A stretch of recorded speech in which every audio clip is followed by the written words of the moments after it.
is KGW News at 11. I've gotten text messages from parents telling me that I'm their hero. And I'm not a hero in any way. But I do love those kids very much.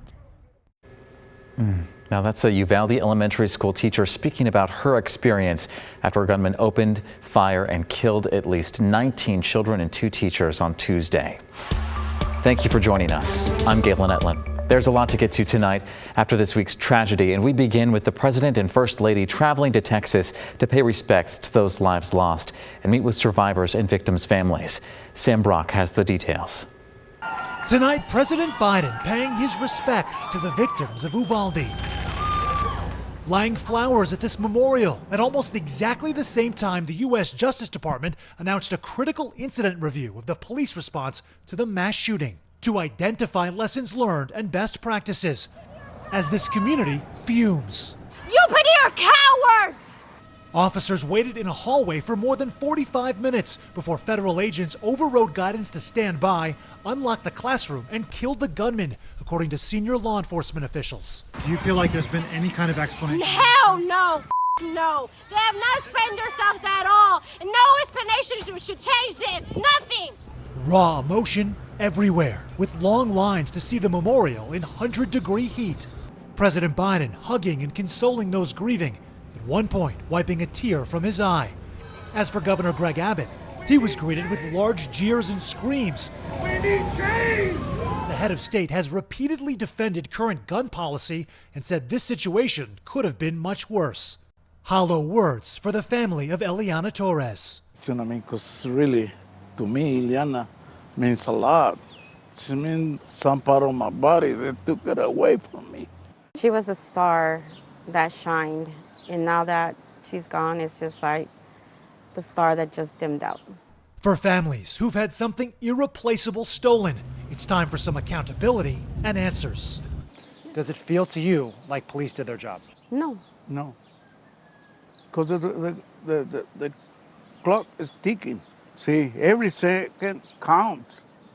It's not minutes, it's not an hour, it's seconds.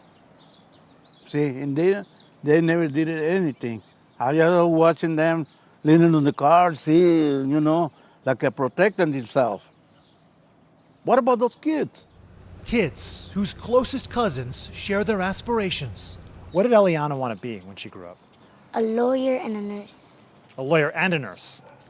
And now, their tears. Does it hurt here too? Does it feel like there's something missing?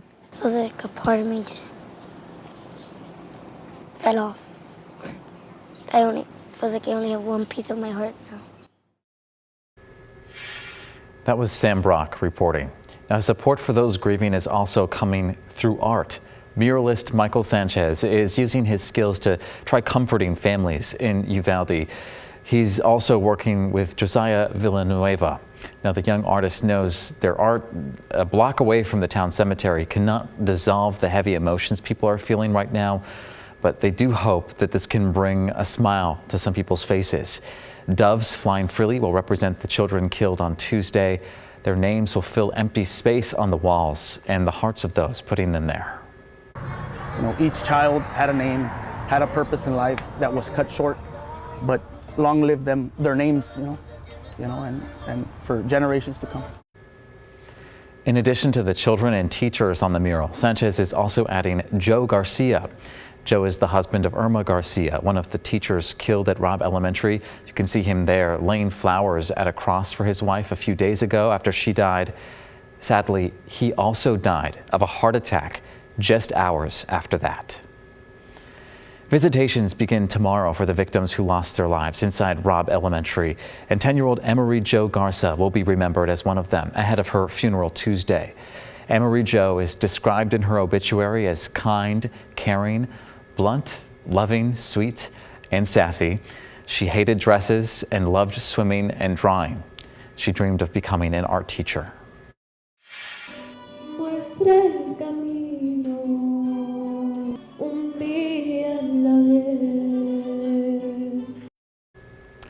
And members of the Primera Iglesia Bautista Church in Uvalde gathered for Mass to pray for the victims.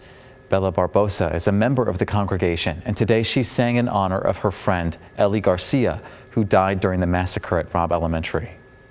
It was shocking because I had faith that she was in the other room, but when I found out, I was just like, well, she's in a better place now, and if this happens again, she doesn't have to go through that. Now, the mass was held only a few hours before President Biden attended service at another church in the city. The Texas school shooting is part of the broader issue of gun violence in this country. And as tough as it is to hear and talk about, it's an issue people need to address. Our Devin Haskins joins us now. Devin, you spoke with two people who have expertise on this issue. Yeah, Galen, those two people deal with the gun issue in very different ways. One a Portland psychologist, another an associate professor at the Oregon State University that researches the issue. This year alone, there have been more than 200 mass shootings in the United States where 4 or more people have been shot. And no part of the country, even here in the Northwest, has been immune from experiencing the violence firsthand. We now know, even if we only look at the mass shootings that have been covered by the popular press, we know that they happen in every community. Doreen Dodgen McGee is a Portland psychologist whose outpatient practice deals with coping with grief. And as these shootings continue, the impact, she says, reaches deep into our community. I think it's probably pretty difficult anymore for people to be able to say they don't know someone who has been impacted by gun violence. As those numbers rise in our country. Taking a look at the gun violence through a different lens is Oregon State University Associate Professor of Marketing, Michelle Barnhart. It's the only consumer product in the United States that is constitutionally protected. In terms of being able to actually consume it. She and a colleague have studied the gun violence issue from a marketing perspective for the last 6 years, with topics that include talking with gun owners about carrying or owning, how much people understand the Second Amendment, and the various marketing efforts of gun violence prevention groups. Groups that were working towards just changing consumer behaviors. So educational programs to try to encourage people to store their guns properly, or, kind of the see something, say something kinds of programs to try to identify threats before they turn into disasters. But as we have seen in the last few weeks, those disasters do happen. Dodson McGee says when it comes to dealing with the stress from it all, she says it's okay to disconnect. Learning some deep breathing techniques, things like learning to pause even after we hear a big news story. And instead of then just binging on all the details we can find about that story, taking a pause and coming back into ourselves, figuring out what we need to be able to kind of stay okay. And with all this news around the shooting, while teens might do better talking about those issues at hand, child psychologists say it's a good idea for younger children to have a media blackout surrounding all this gun violence news. Galen? Really important information. Devin Haskins for us here. Thank you so much. There are a number of ways that you at home can help families who've lost loved ones in Uvalde. University Health in San Antonio has set up a relief fund for victims, and another group, Victims First, has a GoFundMe page. So far, there have been more than $4 million in donations for things like funeral expenses and counseling. We have more details about how you can help on KGW.com.